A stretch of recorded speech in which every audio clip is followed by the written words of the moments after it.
back to Sonora again, and it should be a fantastic year. Nobody hunted in 2020, so 2021 had an extra age class of bucks. Here we go.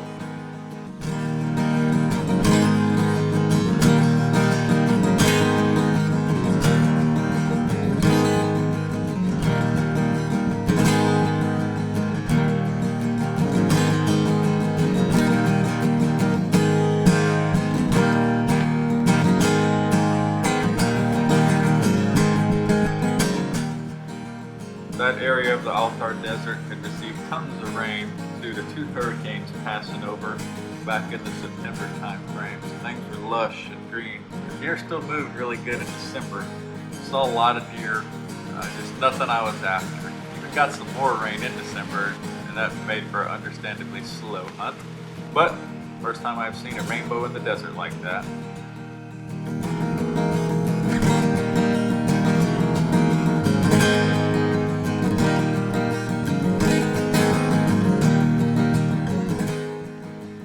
Sitting at Mirador, where you can see the Sea of Cortez in the distance, and there was two bucks that were pretty interesting. This 3x3 Venado that really needed to die, and this other solid buck. I was pretty tempted, ended up deciding, hey, this Venado needs to go.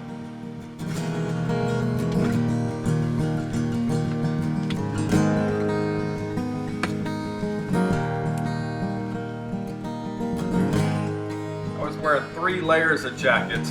Pretty chilly that time of year, and getting a little old, I guess. Tweaked my shoulder coming back and blew that Venado out.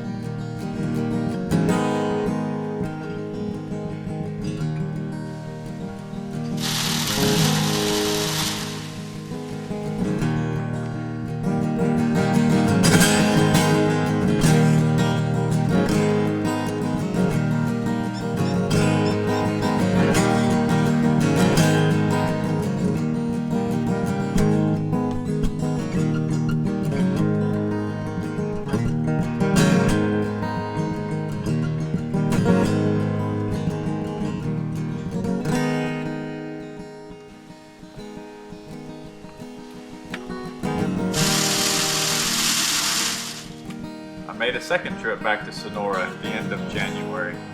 San Francisco 5 was reported to have a big Venado and another trophy with kickers on each side. Here comes that Venado. Check out his foreleg. He's gotten into something. It's pretty swollen.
Sí, bueno manejo.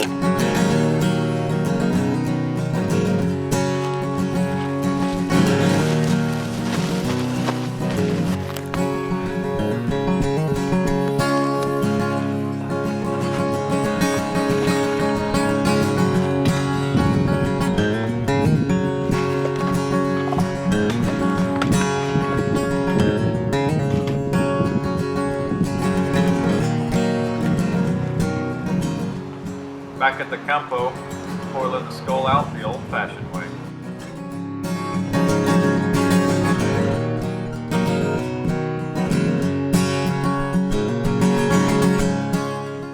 Next, I moved over to Temo, where the buck that I'd been hunting in La Pista for several hunts on the previous trip had been seen.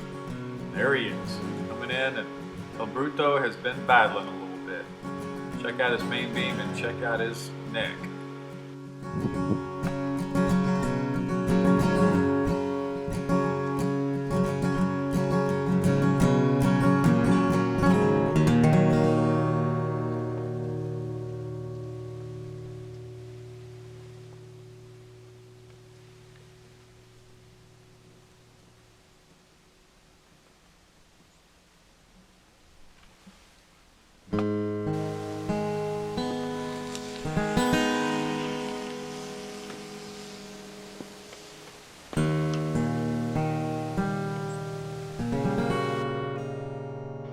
Got to witness a lot of great interactions between the different age classes of bucks and how they treat each other, especially during breeding months.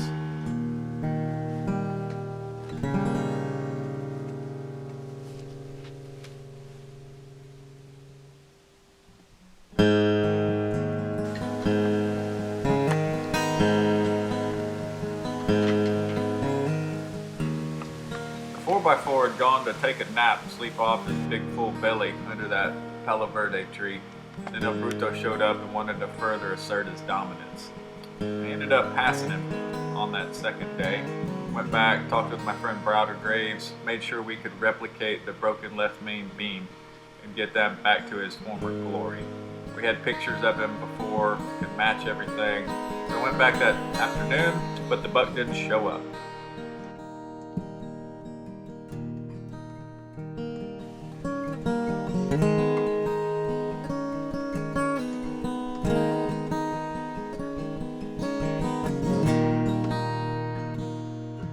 Here's a quick video clip from my buddy Poco of the buck completely intact before he's broken off his left main beam and got all scarred up in the neck.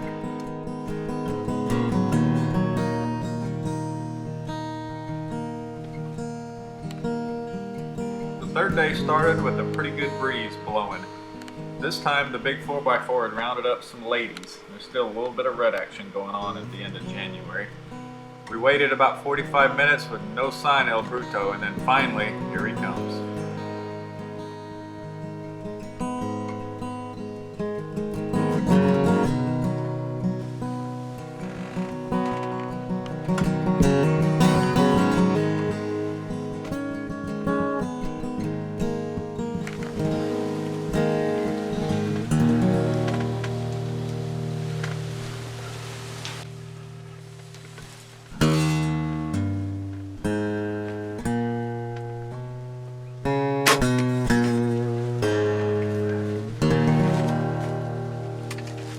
Forgotten about the crosswind. Then that buck, right after he finished his snort wheeze, started to turn his direction a little bit, and he took a step right when I released. So I hit him on much further back than I'd wanted.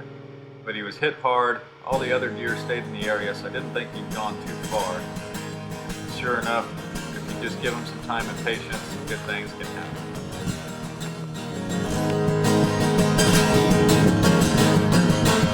Oh, he's beautiful.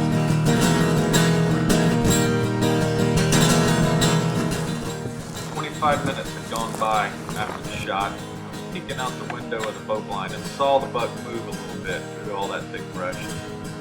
So I exited the blind with a rifle, tiptoed, paralleled him, couldn't see him, so I gained some elevation and glassed for about another 30 minutes. And then when the buck finally started moving a little bit, I sent the bullet on its way to finish the ordeal once and for all.